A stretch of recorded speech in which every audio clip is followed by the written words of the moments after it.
Olá, meu nome é Kátia Bruno e você está no canal Audiobooks Metanoia, um canal que te ajuda a mudar a sua mentalidade através dos ensinamentos dos livros.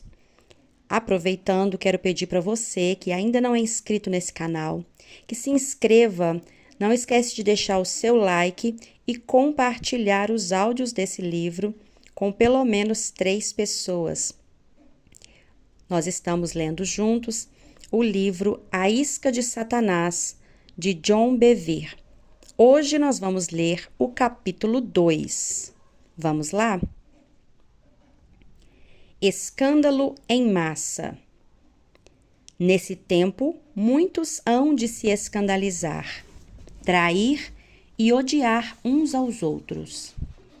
Levantar-se-ão muitos falsos profetas e enganarão a muitos. E por se multiplicar a iniquidade, o amor se esfriará de quase todos. Aquele, porém, que perseverar até o fim, esse será salvo. Mateus capítulo 24, versículo 10 ao 13. Neste capítulo de Mateus, Jesus está dizendo quais serão os sinais do fim desta era. Seus discípulos perguntaram: que sinal haverá da tua vinda? A maioria das pessoas concordam que estamos no tempo da volta de Jesus. É inútil tentar precisar a data exata da sua volta. Somente o Pai o sabe. Mas Jesus disse que conheceríamos a época, e ela é agora. Nunca antes vimos um tamanho cumprimento profético na igreja, em Israel e na natureza. Assim podemos dizer com confiança que estamos no período do que Jesus descreveu em Mateus 24. Observe os sinais da sua volta iminente. Muitos hão de se escandalizar, não poucos, mas muitos. Primeiro, precisamos perguntar: quem são esses que se escandalizam e acabam se ofendendo? São eles os cristãos ou apenas a sociedade em geral? Encontramos a resposta ao prosseguirmos na leitura. E por se multiplicar a iniquidade, o amor se esfriará de quase todos. A palavra grega para amor nesse versículo é ágape. Há diversas palavras em grego para amor no Novo Testamento, mas as duas mais comuns são ágape e filéu. Filéu define o amor que existe entre amigos. É um amor afetuoso e condicional. Filéu diz: você coça as minhas costas e eu coço as suas. Ou, você me trata bem e eu farei o mesmo. Por outro lado, ágape é o amor que Deus derrama no coração de seus filhos. É o mesmo amor que Jesus nos dá liberalmente. Ele não se baseia no desempenho nem em retribuição. É um amor que dá mesmo quando é rejeitado. Sem Deus, podemos amar apenas com um amor egoísta, um amor que não pode ser dado se não for recebido e retribuído. Entretanto, o amor ágape ama independentemente de retribuição. Este amor ágape é o amor que Jesus derramou quando nos perdoou ao ser pendurado na cruz. Assim, os muitos a quem Jesus se refere são os cristãos, cujo amor ágape se esfriou. Houve um tempo em que eu fazia tudo o que podia para demonstrar o meu amor a uma determinada pessoa. Mas parecia que toda vez que eu tinha uma atitude de amor, a pessoa me esbofeteava em troca, com críticas e um tratamento áspero. Isto continuou por meses. Um dia, fiquei cansado daquilo. Reclamei com Deus. Não aguento mais. Agora o Senhor vai ter de falar comigo a respeito disso. Todas as vezes que demonstro teu amor a essa pessoa, o que eu recebo em troca é pura raiva lançada em meu rosto. O Senhor começou a falar comigo. John, você precisa desenvolver a fé no amor de Deus. O que o Senhor quer dizer? Perguntei. Aquele que semeia para a sua própria carne, da carne colherá corrupção, ele explicou. Mas o que semeia para o Espírito, no Espírito colherá a vida eterna. E não nos cansemos de fazer o bem, porque a seu tempo ceifaremos se não desfalecermos. Gálatas capítulo 6, versículo 8 ao 9. Você precisa entender que quando semeia o amor de Deus, colherá o amor de Deus. Você precisa desenvolver fé nesta lei espiritual. Muito embora possa não colher do mesmo campo onde semeou, e nem tão rápido quanto gostaria. O Senhor continuou: na minha hora de maior necessidade, meus amigos mais próximos me abandonaram. Judas me traiu. Pedro me negou. E o restante deles fugiu para salvar sua vida. Apenas João seguia-me de longe. Eu havia cuidado deles durante 3 anos, alimentando-os e ensinando-os. Mas quando morri pelos pecados do mundo, perdoei-os. Liberei todos eles, desde os amigos que haviam me abandonado até o guarda romano que havia me crucificado. Eles não pediram perdão, mas eu liberalmente o dei. E tive fé no amor do Pai.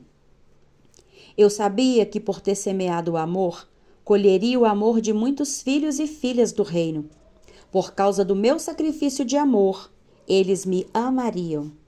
Eu disse: amai os vossos inimigos e orai por aqueles que vos perseguem, para que vos torneis filhos do vosso Pai Celeste, porque ele faz nascer o seu sol sobre maus e bons, e vir chuvas sobre justos e injustos. Porque, se amardes os que vos amam, que recompensa tereis? Não fazem assim os publicanos também o mesmo? E se saudardes somente os vossos irmãos, que fazeis demais?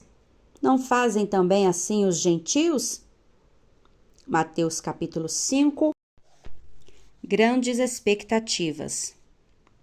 Percebi que o amor que eu estava dando estava sendo semeado no Espírito, e que finalmente eu colheria aquelas sementes de amor. Eu não sabia de onde, mas a colheita viria. Já não via mais como um fracasso quando a pessoa a quem eu estava dando amor não me retribuía. Isso me deixava livre para amar aquela pessoa ainda mais. Se mais cristãos reconhecessem esse fato, eles não desistiriam nem se ofenderiam. Geralmente, este não é o tipo de amor no qual andamos. Andamos em um amor egoísta, que se decepciona com facilidade quando nossas expectativas não são atendidas. Se tivermos expectativas a respeito de determinadas pessoas, essas pessoas podem nos decepcionar. Elas nos decepcionarão quando deixarem de atender às nossas expectativas. Mas se não tivermos expectativas com relação a alguém, qualquer coisa que nos seja dada será uma bênção, e não algo que nos é devido. Nós nos predispomos a nos ofender quando estamos exigindo certos comportamentos daqueles com quem nos relacionamos. Quanto mais esperamos, maiores são as possibilidades de nos ofendermos. Muros de proteção. Um irmão ofendido resiste mais que uma fortaleza, e suas contendas são ferrolhos de um castelo. Provérbios capítulo 18, versículo 19. É mais difícil alcançar um irmão ofendido do que conquistar uma cidade fortificada. As cidades fortes tinham muros ao seu redor. Esses muros eram a certeza de proteção da cidade. Eles mantinham os habitantes indesejados e invasores do lado de fora. Todos os que chegavam passavam por uma sondagem. Os que deviam impostos não eram autorizados a entrar até que pagassem a sua dívida. Os que eram considerados uma ameaça à saúde ou à segurança da cidade eram mantidos do lado de fora.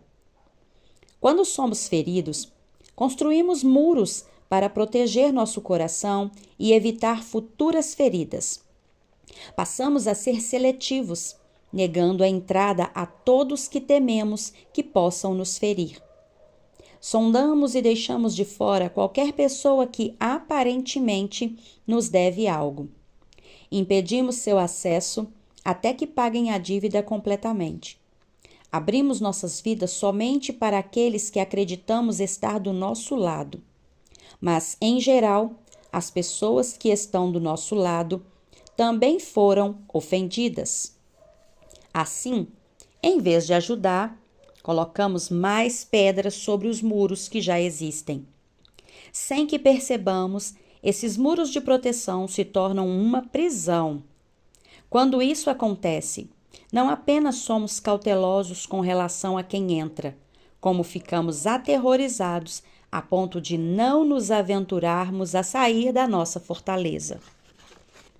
Os cristãos ofendidos direcionam seu foco para dentro e se tornam introspectivos. Protegem seus direitos e seus relacionamentos pessoais com cuidado. Sua energia é consumida em garantir que não ocorram mágoas futuras. Contudo, se não corrermos o risco de nos ferirmos, não podemos dar amor incondicional. O amor incondicional dá às pessoas o direito de nos ferirem. O amor não busca os seus próprios interesses, mas as pessoas feridas se tornam mais e mais autossuficientes e centradas no interesse próprio. Nesse clima, o amor de Deus se esfria. Um exemplo natural são os 2 mares da Terra Santa. O Mar da Galileia recebe e fornece água liberalmente. Ele possui abundância de vida, alimentando várias espécies de diferentes peixes e plantas. A água do Mar da Galileia é levada através do Rio Jordão até o Mar Morto. Mas o Mar Morto só recebe água e não fornece água para lugar algum. Não existem plantas vivas ou peixes nele. As águas vivas do Mar da Galileia se tornam mortas quando se misturam com as águas acumuladas do Mar Morto. A vida não pode se sustentar se for retida. Ela precisa ser dada com liberalidade. Assim, um cristão ofendido é alguém que recebe vida, mas por causa do medo não consegue liberar vida. Consequentemente, até a vida que entra se torna estagnada dentro dos muros ou da prisão da ofensa. O Novo Testamento descreve esses muros como fortalezas, porque as armadilhas da nossa milícia não são carnais, e sim poderosas em Deus. Vou repetir. Porque as armas da nossa milícia não são carnais, e sim poderosas em Deus, para destruir fortalezas, anulando nossos sofismas e toda altivez que se levante contra o conhecimento de Deus, e levando cativo todo o pensamento à obediência de Cristo. 2 Coríntios capítulo 10, versículos 4 e 5. Essas fortalezas criam padrões estabelecidos de raciocínio através dos quais toda informação que entra é processada. embora elas tenham sido inicialmente levantadas com o fim de proteger, passam a ser uma fonte de tormento e distorção, porque guerreiam contra o conhecimento de Deus. Quando filtramos tudo através de nossas mágoas, rejeições e experiências passadas, achamos impossível crer em Deus. Não conseguimos crer que Ele está falando sério quando diz o que diz. Duvidamos da sua bondade e fidelidade, porque o julgamento segundo os padrões estabelecidos pelo homem em nossas vidas. Mas Deus não é um homem. Ele não pode mentir. Números capítulo 23, versículo 19. Os seus caminhos não são como os nossos caminhos, e os seus pensamentos não são os nossos pensamentos. Isaías capítulo 55, versículo 8 e 9. As pessoas ofendidas são capazes de encontrar passagens nas Escrituras para sustentar sua posição. Mas esta não é a forma correta de compartilhar a palavra de Deus. O conhecimento da palavra de Deus sem amor é uma força destrutiva, porque ela faz o homem inflar de orgulho e legalismo.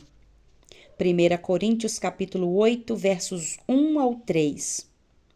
Isto faz com que nos justifiquemos, em vez de nos arrependermos por causa da nossa falta de perdão, criando uma atmosfera na qual podemos ser enganados, porque o conhecimento sem o amor de Deus leva ao engano. Jesus nos adverte contra os falsos profetas, imediatamente após a sua declaração de que muitos se escandalizarão. Levantar-se-ão muitos falsos profetas e enganarão a muitos. Mateus capítulo 24, versículo 11. Quem são os muitos a quem eles enganarão? A resposta é: os que se escandalizaram e cujo amor se esfriou. Mateus 24, versículo 12. Falsos profetas. Jesus chama os falsos profetas de lobos disfarçados em ovelhas. Mateus capítulo 7, versículo 15.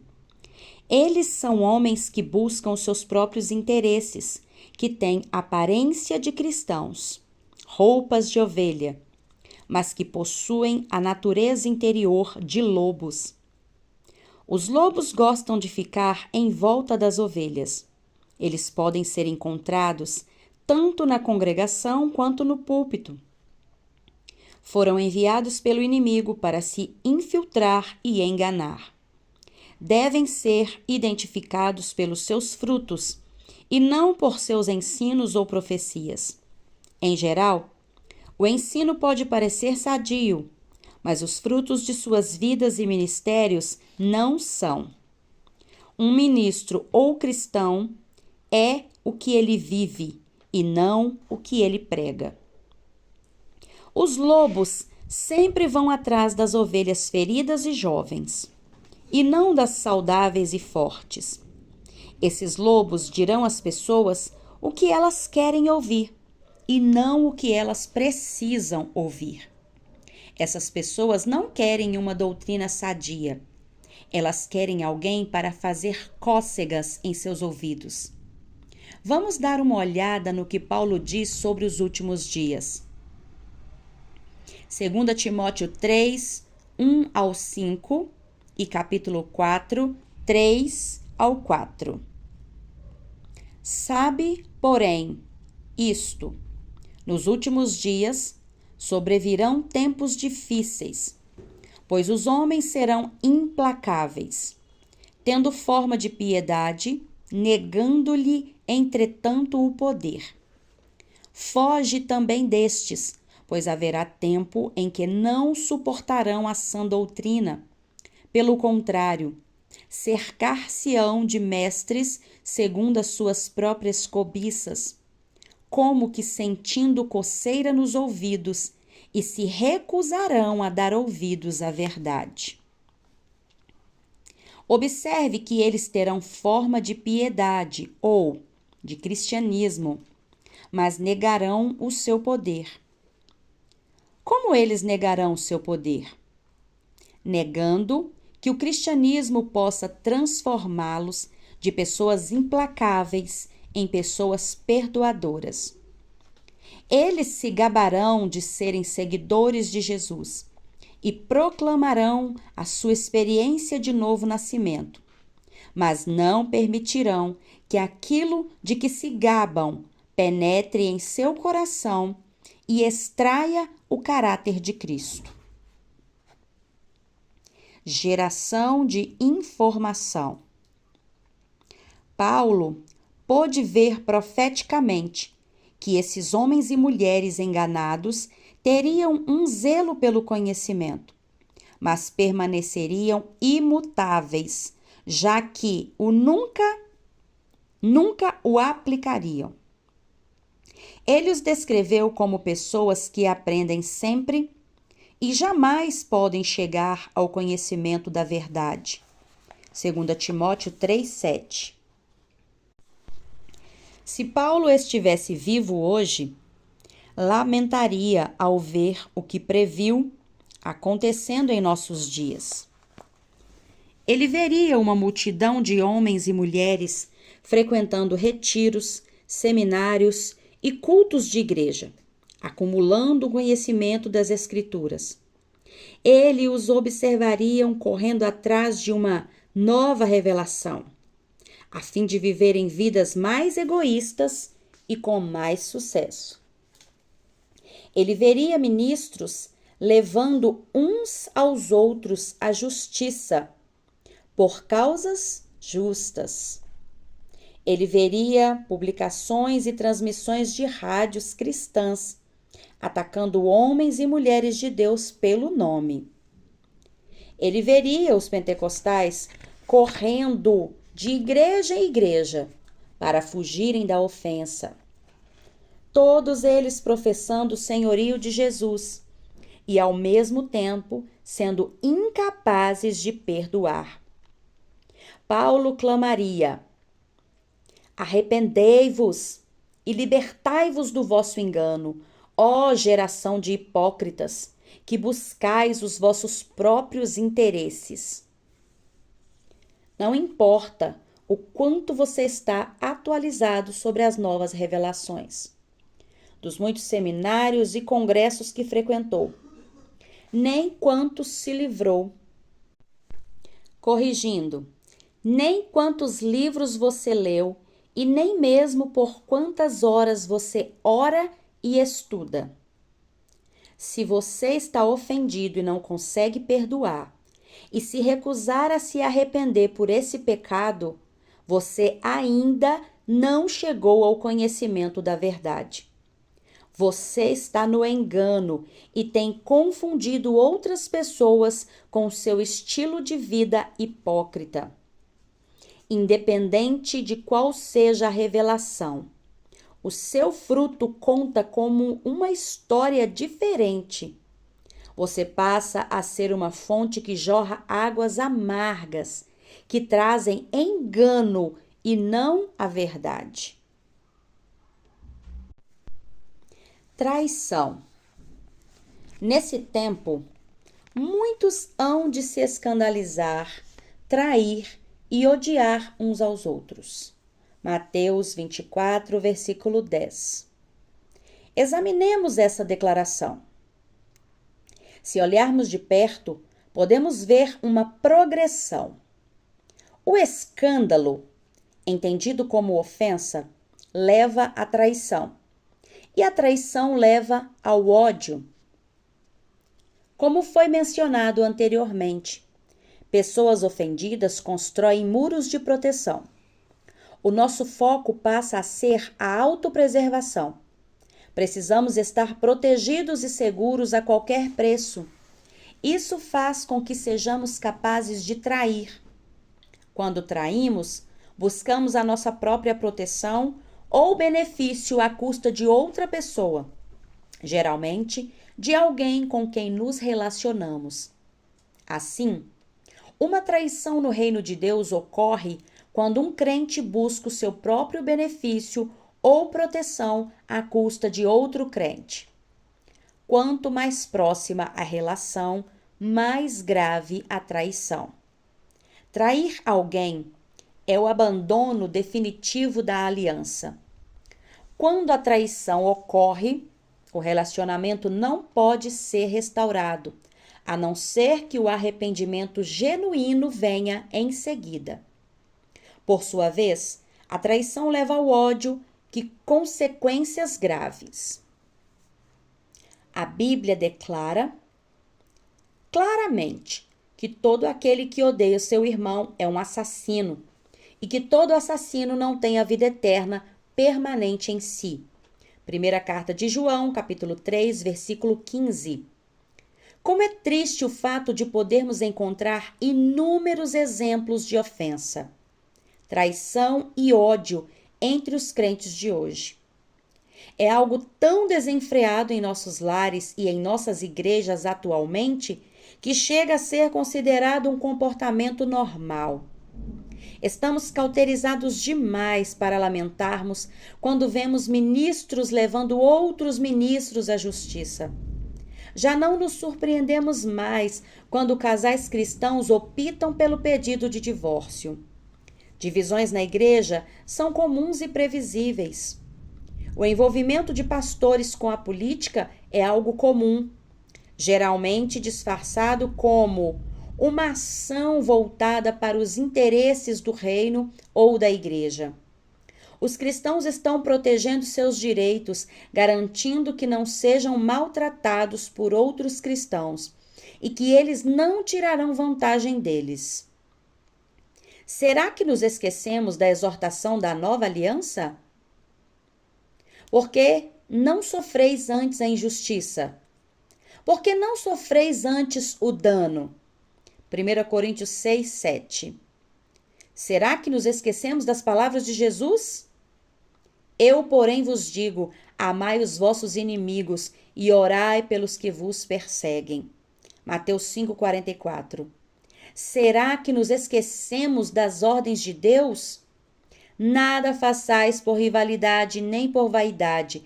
Pelo contrário, cada um considere com toda a humildade as demais pessoas superiores a si mesmo. Por que não vivemos segundo estas leis do amor? Por que somos tão rápidos em trair, em vez de entregar nossas vidas uns pelos outros, mesmo correndo o risco de sermos enganados? O motivo é este: o nosso amor se esfriou e o resultado é que ainda estamos procurando nos proteger. Não podemos entregar o nosso cuidado a Deus com confiança quando estamos tentando cuidar de nós mesmos. Quando Jesus foi injustiçado, ele não cometeu injustiça em troca, mas entregou sua alma a Deus, que julga retamente. Somos alertados a seguir seus passos. Porquanto, para isto mesmos fostes chamados, pois que também Cristo sofreu em vosso lugar, deixando-vos exemplo, para seguirdes os seus passos, o qual não cometeu pecado, nem dolo algum se achou em sua boca, pois ele, quando foi ultrajado, não revidava com ultraje, quando maltratado, não fazia ameaças. O capacitador. Precisamos chegar a ponto de confiarmos em Deus e não na carne. Muitos adoram a Deus com os lábios, afirmando que Ele é a sua fonte, mas vivem como órfãos, dirigem suas próprias vidas e ao mesmo tempo confessam com sua boca: Ele é o meu Senhor e o meu Deus. Creio que você pôde perceber o quanto é grave o pecado da ofensa. Se ele não for tratado, a ofensa acabará levando à morte. Mas quando você resiste à tentação de se sentir ofendido, Deus opera uma grande vitória. Testemunho de quem já leu o livro e teve a sua vida mudada. Se o diabo pudesse nos destruir, quando bem entendesse, já teria nos eliminado há muito tempo. Antes de ler esse livro, eu estava em uma fase de total ausência de comunicação com Deus. Eu era salva, mas havia algo entre Deus e eu que eu não estava nada bem. Sabia que o erro não era da parte do Senhor, mas simplesmente não entendia qual era o problema. Um dia, eu estava na casa de uma amiga e ela tinha A Isca de Satanás, de John Bevere. Levei-o para casa e comecei a lê-lo. Eu não conseguia interromper a leitura. O livro tinha uma unção tão grande que meu espírito simplesmente o devorou. Quando estava na metade do livro, de repente percebi que o que estava impedindo o meu relacionamento com Deus, o Senhor, era um espírito de ofensa. Testemunho de C.C. Geórgia. Que Deus abençoe grandemente a sua vida. Eu espero que a leitura deste capítulo tenha edificado a sua vida. Não deixe de se inscrever nesse canal se você ainda não é inscrito. Deixe o seu joinha. Compartilha com alguém esse áudio que você sabe que precisa ouvir aquilo que Deus está falando conosco através desses áudios. E continue nos acompanhando aqui, porque todos os dias nós temos áudios de livros que irão edificar a sua vida. Um grande abraço e até o próximo capítulo.